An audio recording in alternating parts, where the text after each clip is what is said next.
గత 3 రోజుల నుంచి శాసనసభలో తమరి అనుమతితో కృష్ణానది జలాల మీద కావచ్చు, గోదావరి నది మీద నిర్మించిన కాళేశ్వరం ప్రాజెక్టుకు సంబంధించి మేడిగడ్డ కావచ్చు, అన్నారం కావచ్చు, సుందిళ్ళ కావచ్చు, లేకపోతే పంప్ హౌజుల విషయంలో కావచ్చు, చాలా విషయాలలో మనం చర్చించుకుందాం.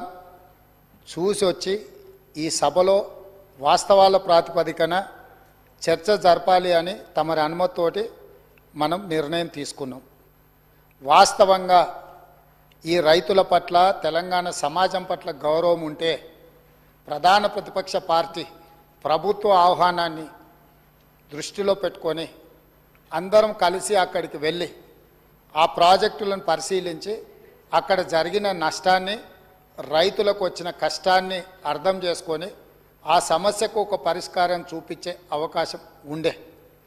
రాకపోను కొత్తగా వచ్చిన ప్రభుత్వమే ఏదో తప్పు చేసినట్టు, ఈ తప్పుకు కొత్తగా వచ్చిన వాళ్ళే బాధ్యత అయినట్టు, అదేవిధంగా పదే పదే భాష గురించి, మాటల గురించి మీరు ఇట్లా అంటున్నారు, మీరు అట్లా అంటున్నారు, మమ్మల్ని గౌరవిస్తలేరు అని ఏదైతే చర్చ జరుగుతుందో, మాజీ ముఖ్యమంత్రి గారు నిన్న నల్గొండ జిల్లాలో వాడిన భాష మీద చర్చ చేద్దామా అధ్యక్ష? ఏం బీకనికి పోయినరా అని అడుగుతాడా అధ్యక్ష? మాజీ ముఖ్యమంత్రిగా 10 ఏళ్ళు పనిచేసి, కేంద్ర మంత్రిగా పనిచేసి, రాష్ట్ర మంత్రిగా పనిచేసి, శాసనసభ్యుడిగా పనిచేసి, పార్లమెంటుగా పనిచేసి, గొప్పలు చెప్పుకొని జబ్బలు జరుచుకునే ఉద్యమకారుని అనేట ఆయన ప్రధాన ప్రతిపక్ష పార్టీ హోదాలో ఉండి ఒక రాష్ట్ర ముఖ్యమంత్రిని పట్టుకొని ఏం బీకనిక పోయినావు అని అడిగితే, రా ఇప్పటికే ప్రజల్ని పాయింట్ ఊడబిక్కురు, ఉన్న అంగి చొక్కా కూడా ఊడబిక్తాం. ఇప్పటికే తెలంగాణ ప్రజలు మొన్న జరిగిన ఎన్నికలలో మీ పాయింట్ ఊడబిక్కిరు. ఇవాళ ఆ పాయింట్ ఊడబీకితే చెప్పుకునే దిక్కులేక బొక్కబోర్లో పడితే బొక్కలు ఇరిగినాయి మీకు. అయినా మీ బుద్ధి మారలేదు. ఒక ముఖ్యమంత్రిని పట్టుకొని ఏం బీకనిక పోయినావు అని అడుగుతారా అధ్యక్ష? ఇది పద్ధత? ఈ రాష్ట్రం 4 కోట్ల ప్రజలు ఓట్లేసి గెలిపించిన ముఖ్యమంత్రిని పట్టుకొని ఏం బీకనిక పోయినావు అని అంటారా అధ్యక్ష? ఇదేనా తెలంగాణ సాంప్రదాయము? ఈరోజు నేను మళ్ళీ అడుగుతున్నా అధ్యక్ష, ఈరోజు మేడిగడ్డ మేడి పండులాక కుంగిపోతే మేడిగడ్డల నీళ్లు నింపడానికి అవకాశం ఉందా అధ్యక్ష? ఇవాళ మీరే సాగునీటి పారుదల శాఖ మంత్రులుగా పనిచేసారు కదా. చంద్రశేఖరరావు గారు, హరీష్ రావు గారు ఇద్దరు సాగునీటి పారుదల శాఖ మంత్రిగా పనిచేసారు కదా అధ్యక్ష. ఈరోజు వాళ్ళకే పెత్తనం ఇస్తాం, వాళ్ళనే చేయమని ఉండ్రి. ఈరోజు ఏ రకంగా మేడిగడ్డలో నీళ్లు నింపుతారో, మేడిగడ్డ నుంచి నీళ్లు ఎత్తి అన్నారంలో పోస్తారో, అన్నారంలో నుంచి సుందిలలో ఎట్లా పోస్తారో బాధ్యత వాళ్ళని తీసుకోమని ఉండ్రి అధ్యక్ష.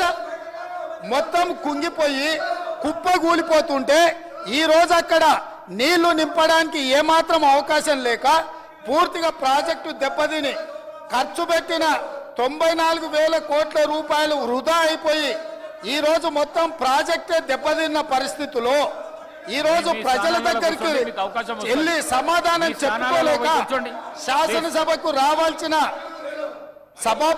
ఉపనాయకుడు ఇక్కడ సభలోకి రాకుండా పారిపోయి ఈరోజు చర్చ చేద్దామంటే రాకుండా ముఖ్యమంత్రి గారిని పట్టుకొని ఇట్లా మాట్లాడొచ్చా అధ్యక్ష?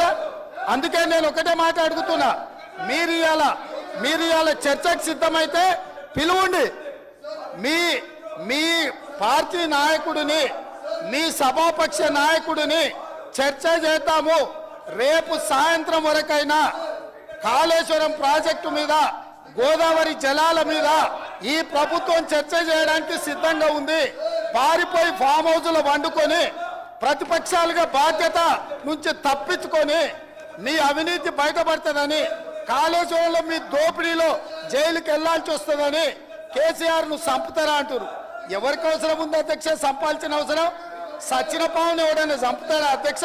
మొన్నటి ఎన్నికలలో ప్రజలు ఆ పావును చేత్తో కాదు కట్టెతో కొట్టిరు అధ్యక్ష. ఆ పాము ఆల్రెడీ సచ్చింది. సచ్చిన పాము చంపాల్సిన అవసరం మాకే ఉంది అధ్యక్ష. ఈ రోజు సానుభూతి కోసము వీల్ చైర్ నాటకాలు, వీధి నాటకాలు ఏంటి అధ్యక్ష? ఇది ఈ రోజు అవకాశం వచ్చినప్పుడు ఈ మాట్లాడండి సభలో ప్లీజ్ చర్చ చేయడానికి ప్రభుత్వం సిద్ధంగా ఉంది. ప్లీజ్ నిజాయితీ ఉంటే, మీరు అవినీతికి పాల్పడకపోతే, మీరు చెప్పినట్టు మేడిగడ్డలో 2, 3 పిల్లర్లు కుంగిపోతే దాని మీద తీసుకోవాల్సిన నిర్ణయాల మీద మాజీ ముఖ్యమంత్రి గారు చంద్రశేఖరరావు గారిని సభలోకి రమ్మనుండ్రి. చర్చ చేయడానికి ప్రభుత్వం సిద్ధంగా ఉంది. పారిపోయి అక్కడెక్కడో పోయి ఆడేదో ప్రగల్భాలేంది అధ్యక్ష. రమ్మనుండ్రి సభకు, వాస్తవాల మీద చర్చ చేస్తాం, మొత్తం ఇక్కడ పెడతాం. ఇవాళ ఆయన తప్పించుకుంటాడు, ఈయన వచ్చి ఈడ కొత్త మాటలు చెప్తాడు ఈడ. కాబట్టి అధ్యక్ష, దీని మీద ఇప్పుడు జరుగుతున్న చర్చ దేని మీద జరుగుతుందో ఆ విషయం మీద చర్చించమని. ఎట్లాగూ సాగునీటి ప్రాజెక్టుల మీద శ్వేతపత్రం పెట్టడానికి మా ప్రభుత్వం సిద్ధంగా ఉంది.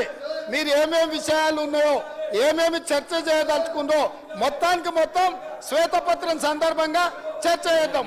లేదు కాళేశ్వరం మీద మీరు చర్చ అంటారా, దానికోసం ప్రత్యేకంగా తమ సమయం కేటాయించండి. కాళేశ్వరం మీద చర్చ చేయడానికి మేము సిద్ధంగా ఉన్నాం అధ్యక్ష. కడియం శ్రీహరి గారు, కడియం శ్రీ మీ స్థానాలలో కూర్చోండి ప్లీజ్ ప్లీజ్ ప్లీజ్ ప్లీజ్. అధ్యక్ష, మీ స్థానాలలో పోయి కూర్చోండి, మీ స్థానాలలో పోయి కూర్చోండి ప్లీజ్ ప్లీజ్ ప్లీజ్ ప్లీజ్.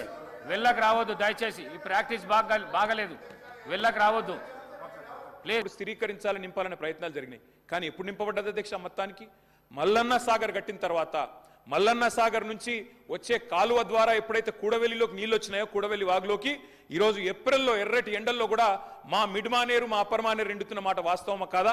మా కరీంనగర్ జిల్లా శాసనసభ్యులు వారికి తెలుసు అధ్యక్ష, శ్రీధర్ బాబు గారికి, పొన్నం ప్రభాకర్ గారికి. అందుకే ఆ బాధతోనే మేము చెప్పింది, గౌరవెల్లి అయినా, మలక్పేట్ రిజర్వాయర్ అయినా, అదేవిధంగా మా అప్పర్ మానేరు అయినా, స్థిరీకరించబడ్డ సింగూర్ అయినా, స్థిరీకరించబడ్డ నిజాం సాగర్ అయినా, ఎస్ఆర్ఎస్పి పునరుజ్జీవమైనా, ఇవన్నీ కూడా కాళేశ్వరం ద్వారా జరిగిన మాట వాస్తవం అధ్యక్ష.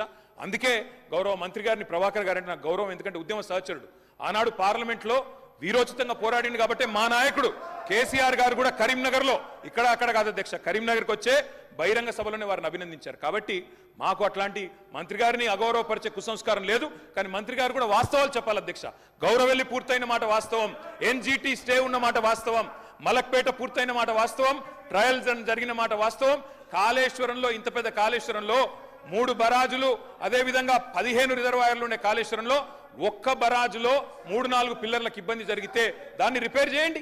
ఇప్పుడే మా గౌరవ పెద్దలు కడియం శ్రీహరి గారు డిమాండ్ చేసినారు, దాన్ని రిపేర్ చేయండి. రైతుల మీద కోపం పెంచుకోకండి. కేసీఆర్ గారి మీద కోపం ఉంటే, రాజకీయంగా ప్రయోజనం కావాలనుకుంటే ప్రయత్నం చేయండి, కానీ ఆ ప్రాంత రైతాంగం పట్ల కక్ష కట్టవద్దు. నింపండి, మేడిగడ్డ నింపండి, కాళేశ్వరంలో పంపింగ్ స్టార్ట్ చేయండి. వాళ్ళ 5,000 క్యూసెక్ల నీళ్లు కిందికి పోతున్నాయి. ఇది రాజగోపాల్ రెడ్డి.